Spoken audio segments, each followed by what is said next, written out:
You are watching William Patterson University Television.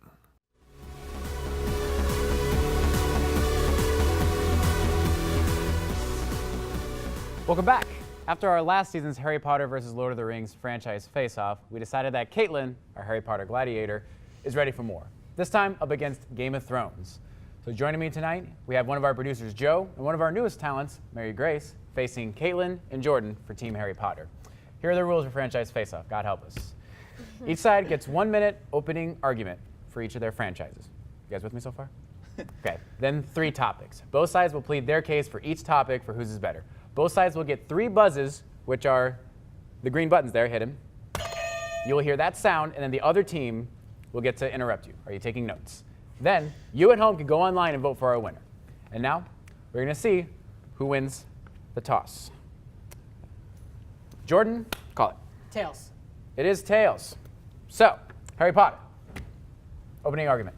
Go.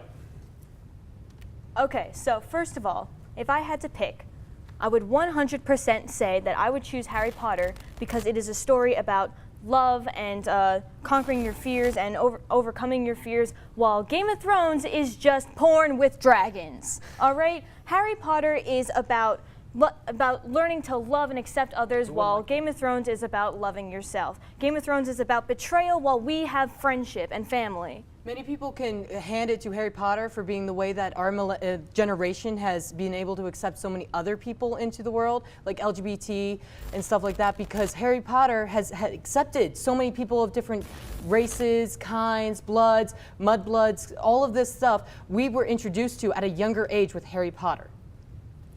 It is a known fact that fans of Harry Potter are 40% more likely to be more accepting than any other person / fandom ever. So we definitely... But you guys don't have porn? Why would we have porn? All right, I'm sorry. I'm telling you, dragons and porn? I mean, come on. That's disgusting. Well, I mean, you're in front of the camera. So anyway, okay, Game of Thrones. 30 seconds, go.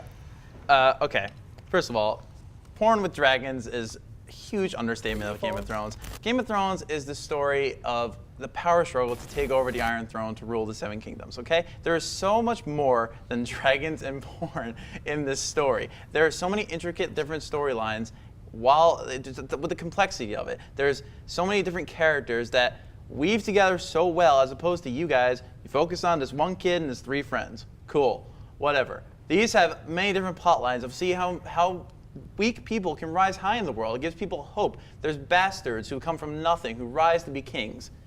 Mary Grace? We have Daenerys Targaryen, who came from nothing as well. She was raped, she was sold off.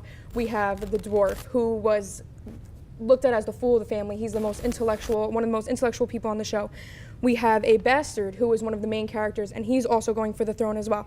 We have precise character development with multiple houses, more houses than you guys have.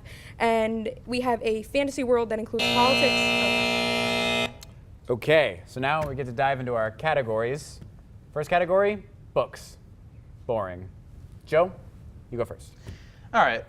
The book series, A Song of Ice and Fire, as written by George R.R. Martin, is one of the best fantasy books ever written.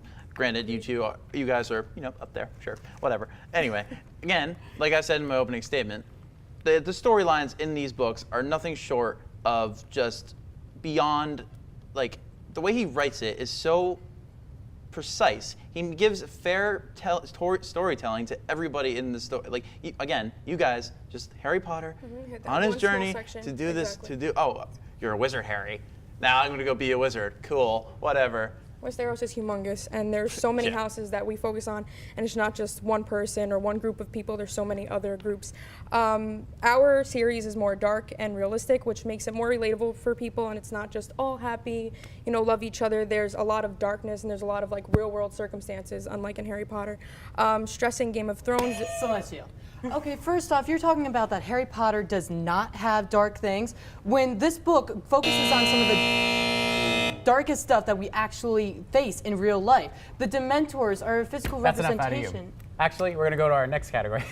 Sorry, they just told me. Okay, so our next category is movies and television.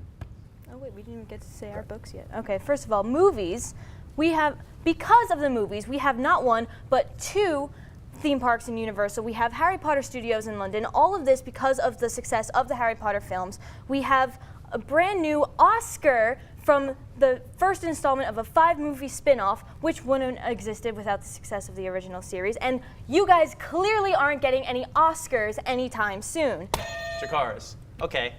First of all, we're a TV show with cinematic quality battles and stories and just visuals, okay? We have 38 Emmys, okay? Absolutely. 38. That's Silencio. But in comparison to even your actors, who are you do subpar that? at best, most of the things that is in your hand for stuff like that is just the writing of the people who are writing your screenplay. You're acting with children, okay? A lot of them are children. We have the Imp, Peter Dinklage, one of the best actors to be in anything, okay? Have you watched him? He's Actually, he's phenomenal. He's absolutely yeah, phenomenal. he drinks and he knows things, okay? Okay, so our next category is stories. So, Game of Thrones, All right, well, 1 minute, go. I've already said the story in my opening statement, but the stories that I like the most, of course, in this story are the ones of Jon Snow and Daenerys Targaryen, both who have parallel journeys of coming from nothing. They're dirt. Becoming everything. To becoming the most powerful people in Westeros. She has 3 dragons. He's the king in the north. He has a direwolf, which is the size of this table. Okay? And we have dead dragons that come back to life and are still dead, and that is absolutely amazing. We have war, death, betrayal, corrupted politics, and let me see where I'm at here. And also Harry Potter. He may lose some battles, but he'll always win the war. First of all, we have an entire spin-off series of all the amazing creatures that J.K. Rowling has created based off actual mythology. All right, not just dragons that come back to life. All right. Not only that, you guys judged that your books were better at ours before when with New York Times bestsellers list, they had to create an entire section for young adults because if they did not, then the Harry Potter books would have swept the We floor. have sold over 500 million copies in 67 languages. Okay. We're done here. That's it for our franchise face-off. That is all the time we have.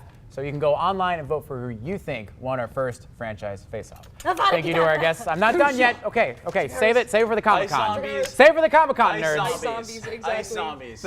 You guys don't have that. There's nothing that So we compete have with that. dinosaurs. Ice zombies. They're scared and Dementors. I guarantee you yes, that. absolutely. The Night King makes puts Voldemort to shame. All right?